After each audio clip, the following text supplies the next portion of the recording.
Тек Қазақстанда емес, бүкіл әлемде бейбітшілік пен келісімді нығайту Қазақстан Республикасы үшін айрықша рөлге ие екені сөзсіз. Қазақстан көп ұлтты мемлекет, тілі басқа, тілегі бір сан мың ұлт өкілдерінің орталығына айналған қара шаңырақта қай уақытта да ауызбіршілік пен ынтымақ болған. Елдегі бейбітшілік пен келісімнің нығаюында 1995 жылдың 1 наурызында елбасының жарлығымен құрылған Қазақстан халқы ассамблеясы маңызды рөл атқарады. Ол осы уақыт аралығында этникалық саясаттың орталық институтына айналып үлгерді. 2008 жылғы 20 қаңтарда елбасы Қазақстан халқы ассамблеясы туралы әлемде баламасы жоқ заңға қол қойды.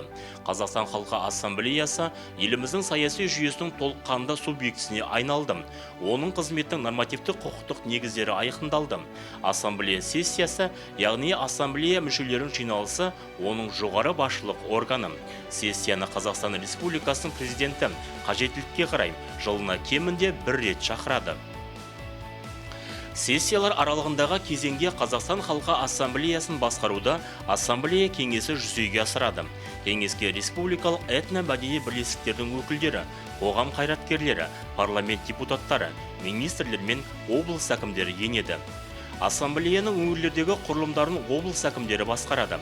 Маңғыстау облысының Қазақстан халқы ассамблеясы төрағасы қызметін облыс басшысы Тұрымов Серікбай Өтелгенұлы атқарады. Рабочим органом ассамблеи является секретариат Ассамблеи народа Казахстана в составе администрации области.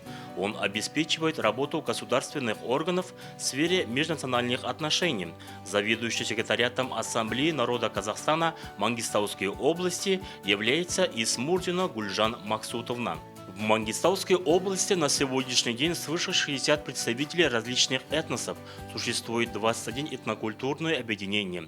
Эти этнокультурные объединения свою деятельность выполняют на высоком уровне, в частности, пропаганде духовных ценностей населения, что является главной целью в работе ассамблеи. В этом году исполняется 25 лет Ассамблеи народа Казахстана. Самые трудные для нашего государства дни. Нурсултан Абишевич Назарбаев, первый президент Республики Казахстан, Елбасы, председатель Ассамблеи народа Казахстана, принял правильную политику национального единства. И была создана Ассамблея народа Казахстана 1 марта 1995 года. Создание Ассамблеи предшествовало то, что необходимо было государству укрепить национальное единство. И люди разных национальностей почувствовали, что они единый народ Казахстана, что и было закреплено в нашей Конституции. Стержнем Ассамблеи народа Казахстана является казахский народ. И мне хотелось бы сегодня поблагодарить его за терпение, за умение, доброту, которая веками проявлялась в этом народе. Благодаря этому терпению, благодаря традициям казахского народа, гостеприимству были спасены в годы репрессий многие народы. Поэтому я сегодня говорю огромное спасибо всему народу Казахстана и в особенности тем казахам, которые проявили терпение и солидарность с народами, которые были переселены в многонациональный Казахстан. Всех с праздником, с юбилеем нашей Ассамблеи народа Казахстана. 2015 жылы Қазақстан халқы ассамблеясы жылына орай облыстық ассамблея мемлекет тарапынан жоспарланған түрлі шаралардың жоғары деңгейде өтуіне өңірдің этно-мәдени бірлестік өкілдері, жоғары оқу орындарының оқытушылары мен студенттері, ғалымдар, бұқаралық ақпарат құралдарының өкілдері белсене қатысты. Қазақстан халқы ассамблеясы жылында әлеуметтік маңызы зор түрлі қайырымдылық шаралары өткізілді. 20 қайырымды іс эстафетасы аясында өңірдегі 21 этно-мәдени бірлестік ассамблеяны ұлт бірлігінің бастауы деп танитын Маңғыстау жұрты тайқазанның сол бірлікті одан әрі қарай нығайтатынына сенімділік білдірді. Сондықтан да шара аясында көмекке мұқтаж жандарға қолдау көрсетіліп, ұлттың бірлігі ұлықталды. В 2017 году в городе Нур-Султан были осуществлены два важных общенациональных проекта. Это Экспо-2017 и международная выставка. В рамках выставки секретариатом ассамблеи в городе Нур-Султан были организованы Дни культуры Мангистауской области. Проведены более 15 мероприятий. были разработаны этноаулы региона при поддержке представителей этнокультурных объединений, мастеров декоративно-прикладного творчества, проведены мастер-классы. 2017 жылы елбасы Нұрсұлтан Назарбаевтың тапсырмасы бойынша Маңғыстау облысында басқа өңірлерде ешқандай аналығы жоқ достық үйі салынды. Бұл көп функциялық үй 21 этно-мәдени бірлестіктерін бір шаңырақ астына біріктіреді. Достық үйі классикалық стильде салынған және композициялық арка жолымен біріктірілген 3 блоктан тұрады. Ғимарат іші колонналар мен күмбездері, пилястр, жан-жақты сатылар секілді классикалық элементтермен айшықталған. Нақтырақ айтатын болсақ, бірінші қабатта 100 адамға арналған дөңгелек зал, 400 көрерменге арналған концерт залы, баспасөз мәслихатының залы, елбасының арнайы кеңсесі, 4 президенттік кабинеті орналасқан.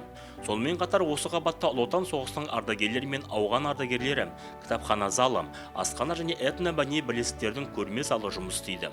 Жоғары деңгейдегі мәжіліс залы заманауи құралдармен жабдықталған. Мемлекет басшыларының және басқа да елдердің мемлекет басшылары мен үкімет басшыларының, министрлер мен шетелдік делегациялардың өкілдерінің сапарларына қатысуға мүмкіндік беретін конференцияларда жазу мен декодтау, сондай-ақ синхронды аударма және сандық акустикалық кері байланысты реттеу үшін бір қатар модульдер бар. Екінші қабатта этно-мәдени бірлестіктердің кеңселері орналасқан. Сонымен қатар мұнда бірнеше үкіметтік емес бірлестіктер, ән мен бидің шығармашылық топтары, 50 адамға арналған конференция зал, 90 адамға арналған кинотеатр, отбасылық орталық жұмыс істейді. Жаңа достық үйі 5 елдің басшыларының басын қосқан тарихи ғимарат болып саналады. 2018 жылы жаңа достық үйінде Каспий теңізінің халықаралық күні қарсаңында көптен күткен тарихи маңызды оқиға 5-ші Каспий саммиті өтті. Теңіз жағалауындағы 5 мемлекет басшыларының бәтуаластық және барлық тараптардың мүдделерін өзара есепке алу негізінде тұжырымдалған көп жылғы жұмыстың қорытындысы, базалы халықаралық шарт, Каспий теңізінің құқықтық мәртебесі туралы конвенцияға қол қоюы жоғары деңгейдегі кездесудің басты оқиғасы болды. Сыртқы архитектурасымен де көздің жауын алатын достық үй ғимараты қазіргі таңда әсем қала Ақтаудың көрнекі жерлердің қатарында екені сөзсіз. Достық үйінің 3-ші қабатында қоғамдық келісім коммуналдық мемлекеттік мекемесі жұмыс жасайды. Мемлекет басшысының жарлығымен 2014 жылы Ассамблеяның атқарушы органы ретінде Қазақстан Республикасы президенті жанынан қоғамдық келісім республикалық мемлекеттік мекемесі құрылды. Осыған орай өңірлік деңгейде облыстардың, республикалық маңызы бар қалалардың, Астананың әкімдері аппараттарының жанынан қоғамдық келісім коммуналдық мемлекеттік мекемелері жұмыс істеуде. Сонымен қатар 3-ші қабатта жаңғыру жолы аймақтық жастар штабы, аналар кеңесі, қоғамдық келісім кеңесі, ардагерлерге арналған белсенді ұзақ өмір сүру орталығы, отбасы орталығы өзінің қызметін белсенді жүргізеді. Нұр Отан партиясының облыстық Қазақстан халқы ассамблеясының және іскер әйелдер қауымдастығының қолдауымен бақытты отбасы жобасы аясында көп балалы аналар мен аз қамтылған отбасыларға арналған әлеуметтік көмек көрсету орталығы ашылды. Достық үйінде сонымен қатар сотқа дейінгі дау-жанжалды шешу және халыққа құқықтық әлеуметтік кеңес беру мақсатында кәсіби және кәсіби емес медиаторлар үшін медиация орталығына арналған арнайы бөлме қызмет атқарады. Қызметтердің жеделдігін арттыру үшін шұғыл желі телефоны қондырылды. 2019 жылғы сәуірде Қазақстан халқы ассамблеясының 17-ші сессиясында берілген елбасының тапсырмаларын іске асыру мақсатында өңірде Қазақстан халқы ассамблеясының қолдауымен ашылған 51, соның ішінде 25 мектептегі медиация кабинеттері қызмет етуде. 2018 жылдың 9 тамызындағы Қазақстан Республикасының жоғары соты мен Қазақстан Республикасының қоғамдық даму министрлігі арасындағы өзара ынтымақтастық туралы меморандумын іске асыру шеңберінде медиаторлардың қызметін үйлестіру бойынша өңірлік дөңгелек үстел ұйымдастырылып отырады. В ходе реализации программы «Ұлы даланың киелі мұрасы» был открыт историко-культурный комплекс в Отпантау Мангистауской области. В рамках проекта были организованы экскурсии для групп туристов, в том числе членов регионального штаба молодежного движения при областной АНК «Жаңғыру жолы», что способствовало молодежи Мангистау глубже познакомиться со священными местами и получить глубокие духовные впечатления от красот мангистауских святынь.